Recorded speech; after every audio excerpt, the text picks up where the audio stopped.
أبناء جزاء رؤوسهم قبري ترخيبكم سبات بزعبهم انتاي كزارو كم تدليو حاسبكم تفلطوا له مبزحتينا نمنبار نقادل لنا نجر جن نبي كم نخيد أين فلتن لومي هيوتكم بعلهم كتمر حوادي خمس ويس نبز نفسات نفسه سلام تاير الساعون زخبركم نا يوتيوب channel بيتسب كابلو معنتين دحار أبحد حد فيديو تاتي سيربرايز جيف أواي ويم دما شلمات حيزلكم مزيل له كاباهم زيصبه نزحتكم حتوتات عبوتا كومنت بقوع ملسي من بالله سيزخو شعو بكومنت بيكر ويم دما مراس كومنت كيره تي عدلنيان لكع ملسي زملسن سب تشلامي يخون مالتي سلازي نايلو معنتي حتونات تخون اتا ناي زحلفت ملسي باغبابو ملسي سلازي رخب كل افتا فيديو دقيمة ناولو معنتي كسقراية نايلو معنت حتونا أمر مالت انتاي مالتي ملسهم أبوتا كومنت حدو قولي سنة عدل أما دبنان سكر أتيب ستيفن كوفيز تسحفة The 7 Habits of Highly Effective People زر استو مسحف نقم قمالنا أبتيك قدامي كفال زترد عنايو حدا نقرلو مجمرتا You have to fix yourself. رأسها كتعرخت كإل علىك. نبتيك على أي درجة كنسجر كلنا جن. Know where you are going. ويم دما نبيك متخيد فلت يبلنا.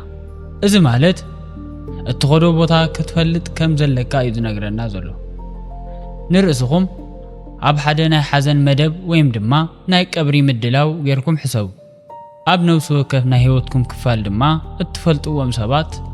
كلهم أبتي بوتا ترخيبهم علو ندحريت تماليسكم كتمتو كلهم جن أبتي مقابر زلهم نصهم بعلهم يهم سلازي أتي نايك أبري سنسرعات كدمي مجمارو سلسة سبات أبتي نايك أبري مدبكم كزاربو تداليهم علو حدا كابس الدرابيت حدا أتي يازيو قربا زبها العرقهم أتحدد ما ناي سراح بسايكم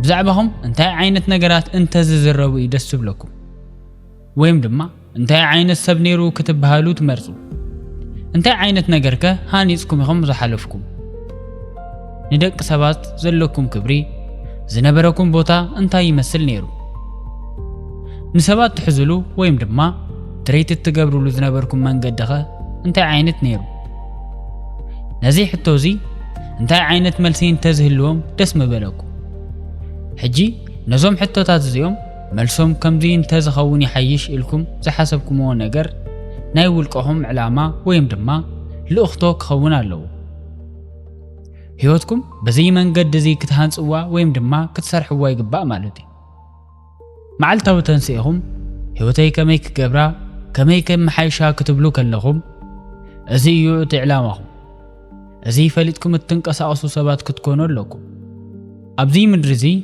زخون يخون نقرك تقبرو كلهم بزي مسمر زيهم تحلفو مجمرتا أبا أمور هذا في التر نقرلو ويم دما كريئت زقبر نقرلو انبار أتي يا أبا أمورخون كم حساب زنبر نقريو نابزينا مري أكال كوينو ويم دما كرص حيزو كمتس زغل نايم مبزحتي يسبس أقبقن انتا أيون تيلكمني مبزحتي يسب بفلات ويم دما intentionally منبار يفلتو ويم دما فليتو حاسبو منبار أيخلولو أبو أمرهم زلو مفتار ويم دما creation عشش يبلوو يبل أبو أمرهم كفترو زخلو نقر زيليلوم يحلفو مو أبزي مدرزي زرخبو نقر ترحنا وسودو يحلفو حنسب أبزي بوتا تفتير أيامو انتاي كفتر يلوم زحاسبو سبات يكونو سلازي ملؤ هوتهم دريفت زقبرو زنقلاتو عصابات يخونو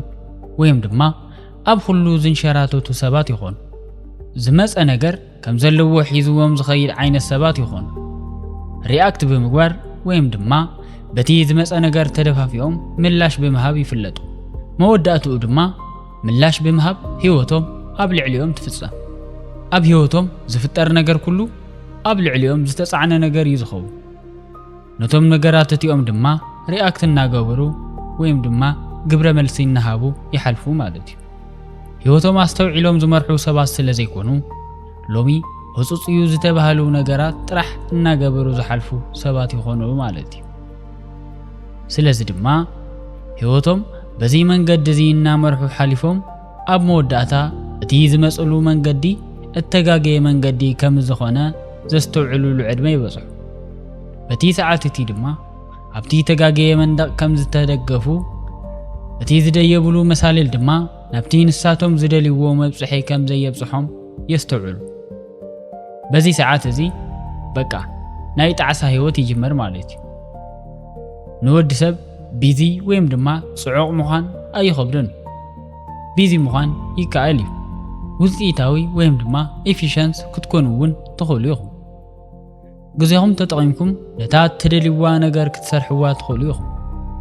ነገር ግን መዓዝ ኢኹም ኢፌክቲቭ ወይም ድማ ውጽኢታዊ እትኾኑ? ንኣእምሮኹም መወዳእታይ እዚ እዩ ኢልኩም ትነግርዎ ነገር እሱ መወዳእታኹም ወይም ድማ እቲ ጸግዒ ክኾነኩም ዝኽእል ነገር ይኸውን። ነገር ግን መዓዝ ኢኹም ኢፌክቲቭ ወይም ድማ ውጽኢታዊ እትኾኑ እንተኢልኩምኒ ንኣእምሮኹም መወዳእታይ እዚ እዩ ኢልኩም ክትነግርዎ ከለኹም እዩ።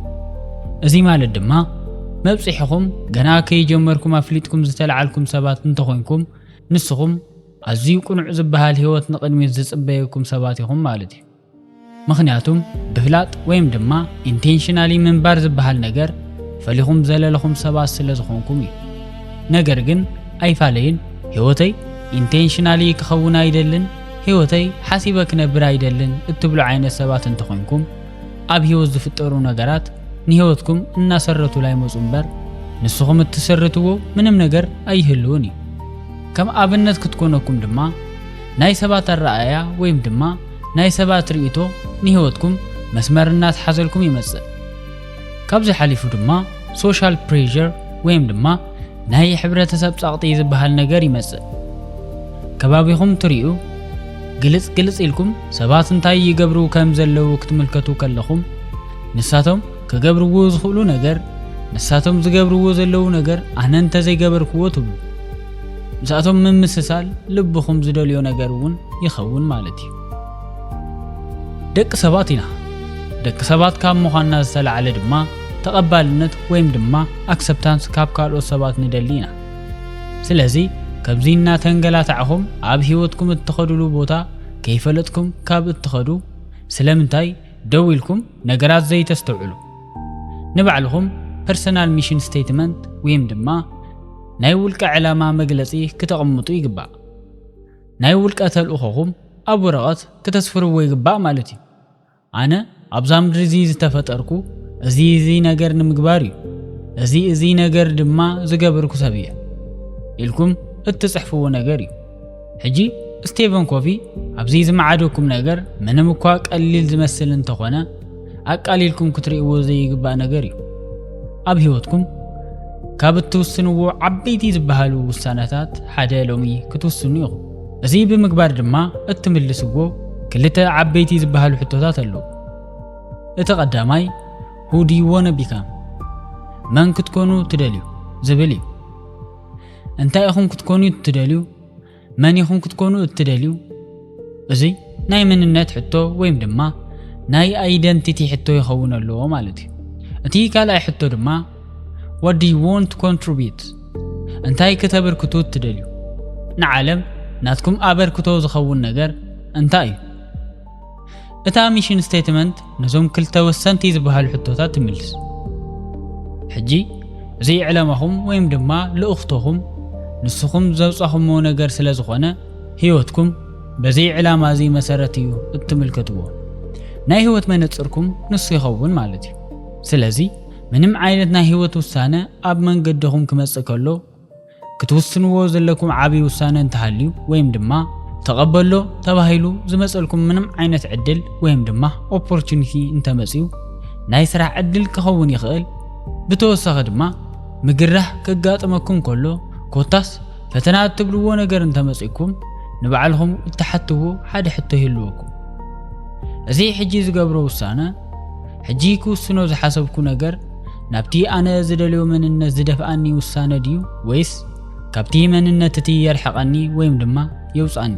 እዚልኩም ክትሓስቡ ትጅምሩ ማለት እዩ ስለዚ መልስኹም ናብ ዕላማይ ዘቕርበኒ ነገር እዩ ወይም ድማ ናብቲ ልእኽቶቲ ዝመርሓኒ እዩ እንተኾይኑ እቲ ውሳነ ወሲንኩም ክትሓልፉ ዘለኩም ሰባት ኢኹም ማለት እዩ እዚ ምርጫ እዚ ግን ኣይንገብሮን ኣይንፍጽሞን እትብሉ ሰባት እንተኾይንኩም ህይወት ብናይ ባዕልኹም ቅጥዒ ወይም ድማ ተርም እትነብሩ ሰባት ኣይኮንኩምን ማለት እዩ ኣነ እከለ ዝተባሃልኩ ውልቀ ሰብ ከምዚ ዓይነት ህይወት ክነብር የዝደሊ ኢልኩም እትሓልፉ ሰባት ከይኮንኩምስ ህይወት ባዕላ እትውስነልኩም ሰባት ትኾኑ እሱ ድማ ሪአክቲንግ ወይም ድማ በቲ ዝመፀ ምጓዓዝ ይበሃል እዚ ማለት ድማ ምላሽ እንሃብካ ምንባር ማለት እዩ ኣብ ህይወት ዝፍጠር ነገር ኩሉ ህይወት ዘምጻትልኩም ነገር እዩ ንስኹም ድማ ህይወት ንዘምጻትልኩም ነገር ሪአክት እናገበርኩም ወይም ድማ ግብረ መልሲ እንሃብኩም እትሓልፉ ሰባት ኮይንኩም ኣለኹም ማለት እዩ ሕጂ እዚ እትሰምዑ ዘለኹም እውን መብዛሕትኦም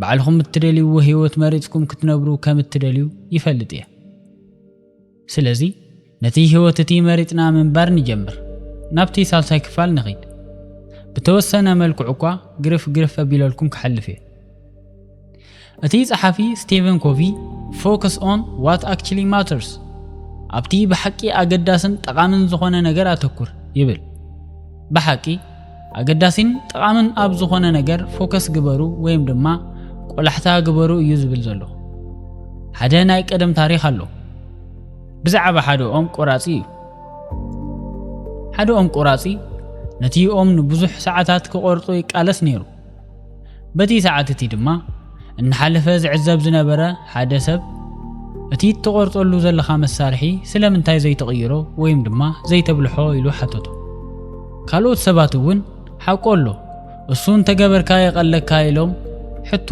የራጉድሉ እቲ ኦም ቆራጺ ድማ ከምዚ ኢሉ መለሰሉ ኣይ ሕጂ ኣዘይ ቢዚ እየ ዘለኹ እዚ ኦምዚ ቆሪጸ ናብ ካሊእ ቦታ እውን ከይደ ክቆርጽ ኣለኒ ኢሉ ይምልሰሉ መብዛሕትኤና ከምዚ ዓይነት ህይወት መዓልታዊ ኢና ንነብር መዓልታዊ ክንገብሮ ዘለና ጠቃሚ ነገር ከይገበርና ዝመጻና ህጹጽ ዝበሃል ነገር ጥራሕ ጌርና ወይም ድማ ፈጺምና ንሓልፍ ሰባት ኮይና ኣለና እዚ ድማ እተሓሰበሉ ህይወት ኣይኮነን በሓቂ ወይም ድማ ጀኒንሊ እንደሊ ህይወት ወይም ድማ ንሕና እንምነዮ ህይወት በኸምዚ ዓይነት መንገዲ ኣይመጽን እዩ ክነስተውዕለሉን ክነስተብህለሉን ዘለና ብዙሓት ነገራት ኣለዉ ነቶም ህይወትና በሓቂ ዘንቀሳቕሱልናን ነድሕሪት ከይንተርፍ ንቅድሚት ዘምርሑልናን ነገራት ግዜ እንተዘይሂብናዮም ሰዓትና እንተዘይመጊብናዮም ንደልዮ ህይወት ንረክብ ዓይነት ሰባት ኣይንኾኑ ህይወትና ድማ ከንቱ ዝበሃል ህይወት ይኸውን ኣብዚ ምድሪ እዚ ካብ ሃለና ስለምንታይ ከንቱ ዝበሃል ህይወት ንነብር ደስ ዝበለና ዝመረጽናዮ ህይወት ንነብር እምበር እቲ ብስቴፈን ኮቪ ዝተጻሓፈ The 7 Habits of Highly Effective People እተሰመየ መጽሓፍ እናገምገምና ኣብ ሳልሳይ ክፋል በጽሕና ኣለና ካብዚ ንድሓር ዘሎ ድማ ኣብ ዝቐጸሉ ክፋላት ሒዘልኩም ክመጽእ ዝቕጽሉ ክፋላት ንኽበጽሕኹም ሰብስክራይብ ምግባርኩምን ነታ ናይ ደወል ምልክት ምጽቃጥኩምን ርግጸኛታት ኩኑ ክሳብ መወዳእታ ስለ ዝተኸታተልኩምኒ ይቕንየለይ ቻው